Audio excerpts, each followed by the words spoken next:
মানুষেরা ধর্ম করতে ভালো লাগছে না। মানুষের অন্তর থেকে কিয়ামতের ভয়, আল্লাহর ভয়, জান্নাত জাহান্নাম, কবরের আযাব সম্পর্কে যে রাসূল করিম সাল্লাল্লাহু আলাইহি সাল্লাম তিনি যে বার্তা দিয়েছেন, মানুষ আজকের চাইছে বর্তমান সময়ে পাপ বেড়ে যাওয়ার কারণে ভালো কাজ নেক আমল করার ইচ্ছা মন মানসিকতা না হওয়ার কারণে মানুষ আস্তে আস্তে নাস্তিকবাদের দিকে চলে যাচ্ছে, নাস্তিকতার দিকে মানুষ ধাবিত হচ্ছে। কারণ নাস্তিকদের রুলস আছে যে তারা তো কোনো ধর্ম মানে না, আর কেউ যদি কোনো অন্যায় করে, কেউ যদি কোনো পাপ করে, তাহলে তাদের কোনো গুনাহ হবে না, বা এটা কোনো একটা অপরাধের বা পাপের বিষয় নয়। তারা কেউ যদি নিজের বোনের সঙ্গে যদি কেউ যদি নোংরা কাজ করে, অথবা পাড়ার কোনো মহিলার সঙ্গে যদি নোংরা কাজ করে, এটা কোনো তাদের কাছে কোনো গুনার বিষয় না। কারণটা কি জানেন? তাদের কাছে তো কোনো শরিয়াত নেই, তারা নির্দিষ্ট কোনো স্ট্যান্ডের উপরে তারা দাঁড়িয়ে থাকে না।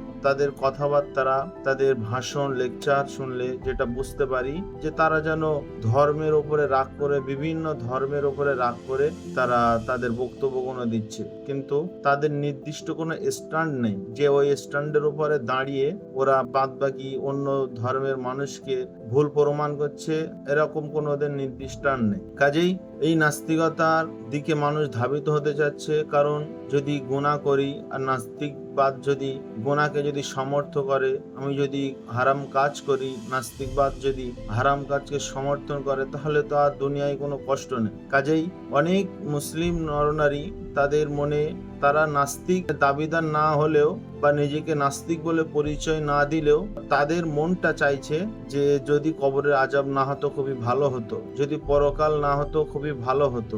এই রকম বারবার যখন অন্তরের ভিতরে যখন ধাক্কা দিচ্ছে, তখন ওই মানুষ আস্তে আস্তে কবর যে সত্যি আযাব, মানুষ সেটা প্রত্যাখ্যান করছে। যে আল্লাহ পাক যে সত্যি আছেন, চোখে তো দেখা যায় না, মানুষ প্রত্যাখ্যান করছে। পরকাল কবে কোথায় কি হবে না হবে ওটা অদৃশ্যের ব্যাপার, চোখে দেখা যায় না, শুনছে। এই বিষয়গুলো মানুষের দিল থেকে সরে যাচ্ছে, মানুষ আস্তে আস্তে ঈমান হারা হয়ে যাচ্ছে। সর্বপ্রথম আমাদের জানতে হবে যে আল্লাহকে তো আমরা চোখে দেখি না, তারপরেও পৃথিবীর কোটি কোটি মানুষ সেই স্রষ্টাকে কিভাবে তারা বিশ্বাস করে। একদিকে বেঈমান বিধর্মী মানুষেরা ইসলামের গ্রহণ তো করে, তারা ইসলাম ধর্ম গ্রহণ করছে, আর অপরদিকে ইসলাম ধর্মের অনুসারী মুসলমান ঘরে জন্ম, কিন্তু সেই গ্রন্থকে আল কোরআনকে না জানার জন্য তাদের অন্তর থেকে ইসলামটা বেরিয়ে যাচ্ছে, তাদের পোশাক তাদের লেবাস থেকে ইসলামটা বেরিয়ে যাচ্ছে। আমাদেরকে বুঝতে হবে যে আল্লাহ পাককে তো চোখে দেখা যায় না, তারপরেও মানুষ কি করে আল্লাহকে বিশ্বাস করে।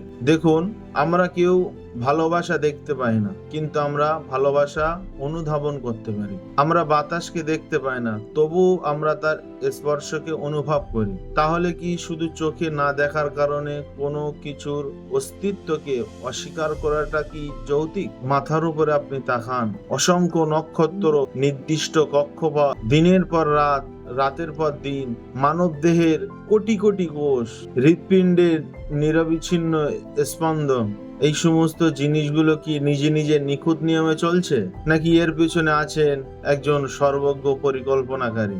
আল্লাহ বলেন, লা তুদরিকুহুল আবসারু ওয়া হুয়া ইদরিকুল আবসার।